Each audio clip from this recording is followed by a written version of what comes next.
Hi everyone, this is Brantley, and thanks for joining me for our first section of dSupport Suites training. In this video, we'll be going over the download and configuration setup of the management console, which is the main backbone you'll be using to interact with your client IDs and templates and configurations. So to start off here, you'll want to go to the Foolish IT site, and under the online manual, you'll find some detailed information about it here, as well as the first prerequisite, which is going to be an FTP server that's externally accessible. This is what's going to be used to store your client IDs, configurations, and allow your client systems to connect and update based on changes you make to their configurations and any of your disabling or setups of them.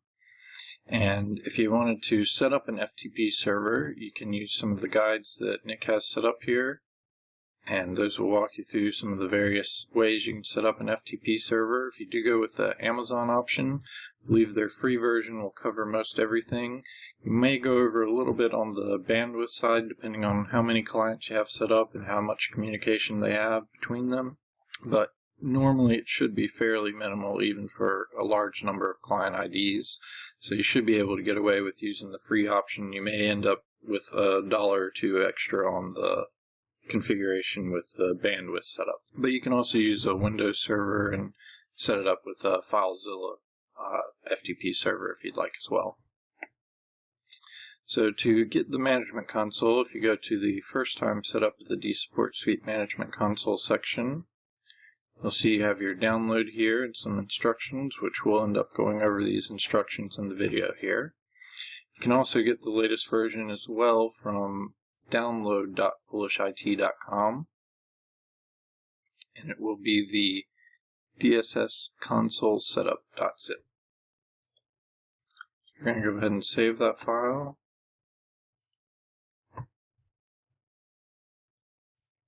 And open it. We'll go ahead and run it from this zip here.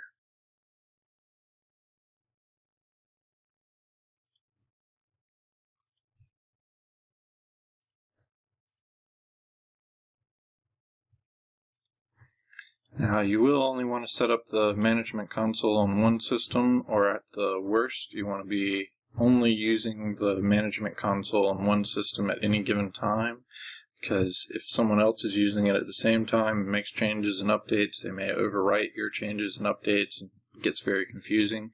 So it's much easier to have just one system that uses the management console. I'll go ahead and launch it here, and the first thing it's going to ask is your registration key. We're going to put in our registered name here and our registration key. You should be able to copy and paste these from the email that you received, and if you go ahead and validate registration, you should get a prompt telling you everything is correct there. Next, you're going to want to download some required components. The NO setup is going to be used to actually compile and create the installer. And then the dSupport Suite client software and the supporting files are going to be the files that are used when the installer is created and that you'll be able to distribute out to your clients. So once those two are set up, you should see installed there, and then the version of the client software that's here. Next, you'll want to enter in your FTP server configuration here. Go ahead and put that in.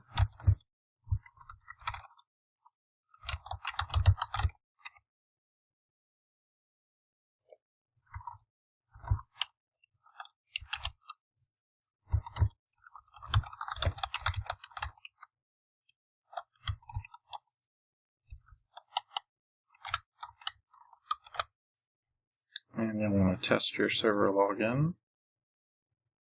And you should receive a successfully logged into server.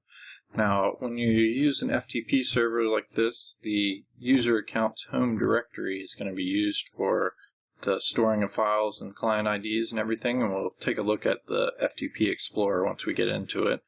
But basically the home directory of this user is going to be where all your files are kept.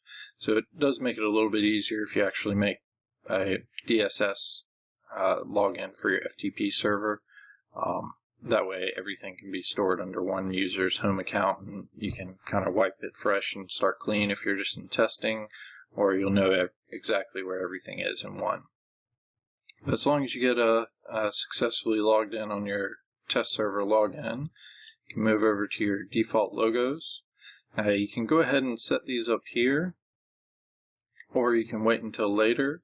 Basically, these are going to be applied to any of the new templates that you create.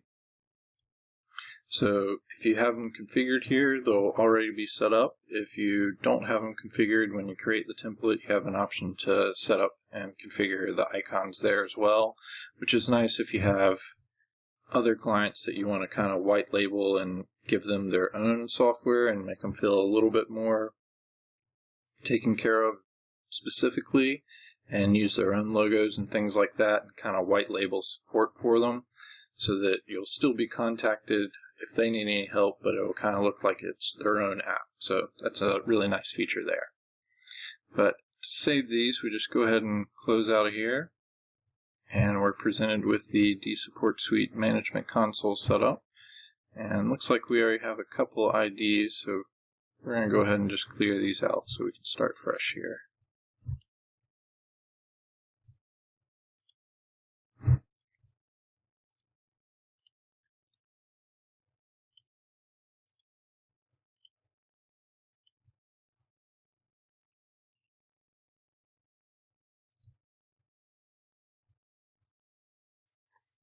Alright, so this is the main setup, and if you needed to get back to those setup options, you can always come back to Options, Setup Config, and you'll be able to change those options again.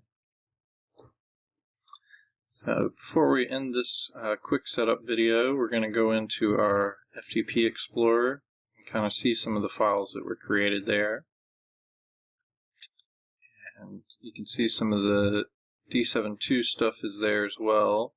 But basically the dsubscriptions.ini and the dSupport Suite directory has been created and has some items in there, but those are from those test client ID setups. We can actually go ahead and just delete those.